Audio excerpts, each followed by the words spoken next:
Hey, what's going on, everyone? It's me, Mr. Mario, and welcome to this episode of Thrifty Gaming Pickups. I am your host, of course, Mr. Mario, and that is my dog, Lily. So she is just being really lethargic and lazy right now. I fed her, I walked her, not in that order, and she just, look at how sleepy she is. She's probably just going to fall asleep in this video.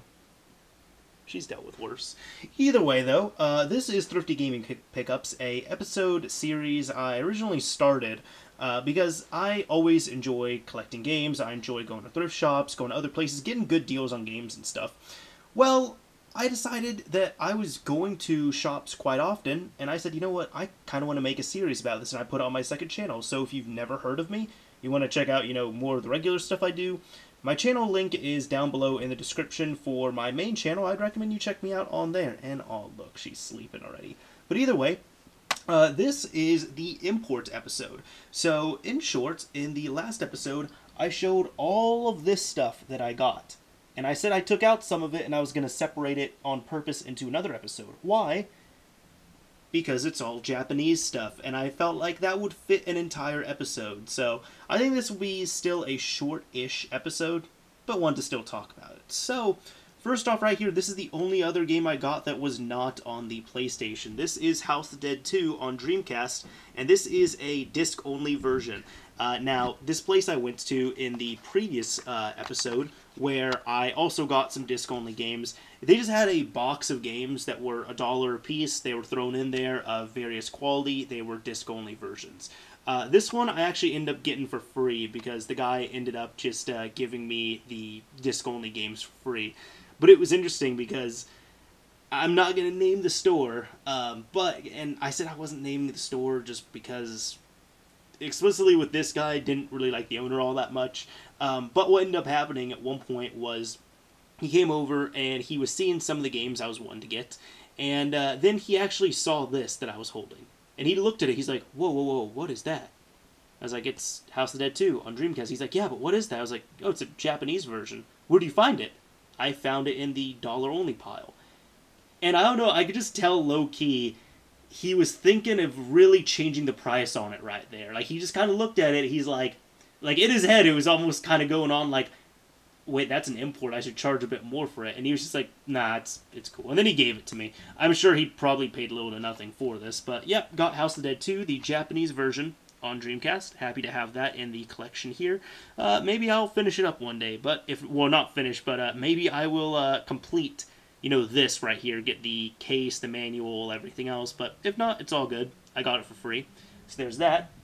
Now, right here, went to another shop, and check this out. They had a bunch of Japanese games, and they also had reproduction games and a few other things. They were a really cool local shop. But I decided to look and see what they had in their case. Now, I love the PlayStation, saw some Japanese games, was getting a little bit excited, and I asked to see a few. Then all of a sudden, the guys were like, oh, hey, those are all half off. I was like, wait, what? And he said, yeah, they're all half off. We've been meaning to discount the Japanese games, but we kind of forgot to. So any price you see on there, just slashed in half, and that's how much you would be paying. So I kind of walked out with a stack of Japanese PlayStation games that probably have not moved for a while. But we're going to go ahead and look at what we got right here. So, with some of the stuff we got, we ended up getting, let's see, Overboard Force, I believe that's how you say it. And these cases are really interesting too. They're pretty thick, just like that, as you can see. How they come out like so.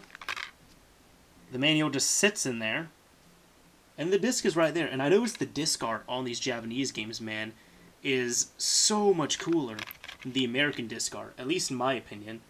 But end up getting this right here. Oh, it came with two. It came with the guidebook, which is not the manual. This is the manual. So there we go. End up paying, let me see, $5 for this. I got The Bowling, which seems to be a simple 1500 series game. Volume 18, of course. Assuming this is just kind of a standard bowling game. But $2.50 for this because it was $4.95. Now,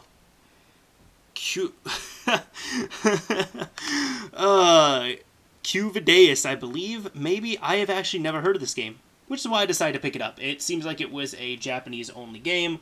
looked interesting enough, and ended up paying $7.50 for this.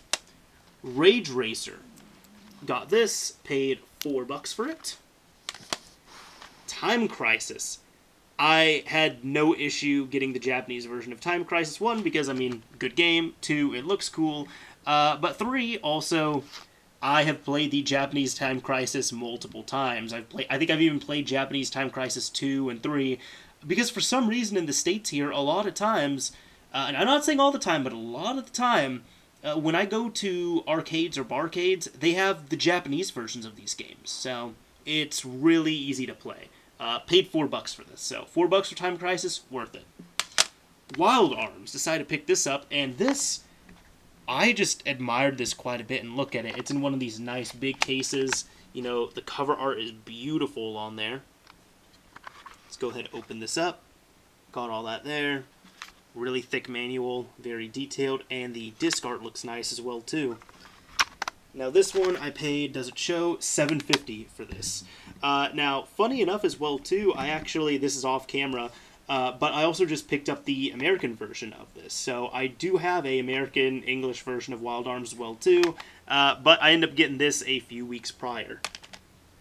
Got Choro Q2. Never heard of this game, but decided to pick it up.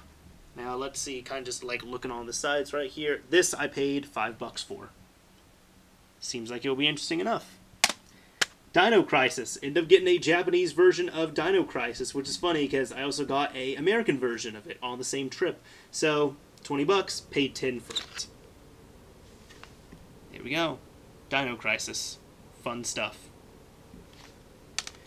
Front Mission 3. This was Front Mission 3. This one was $6.50. Again, another, you know, pretty nice looking game as well, too. I'll even show you. Kind of right there. Oh, some of them had the spine cards as well, too, which I thought was really dope. So, always awesome getting these in the collection. I rarely ever see imports in stores, so when I do see them, I get excited.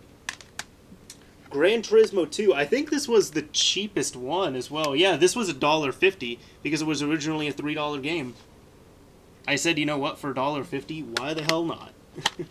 And it doesn't have the manual, but it does have the spine card, so that's pretty cool.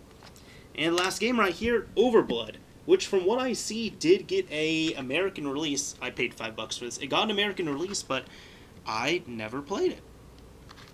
Awesome. So these were all the games I got right here. All the imports. We had a fun import episode. Right, Lily? I was just bugging you while you were trying to sleep, right? I was just bugging you. I'm sorry. Not really, though. Oh, soft head, soft head, soft head.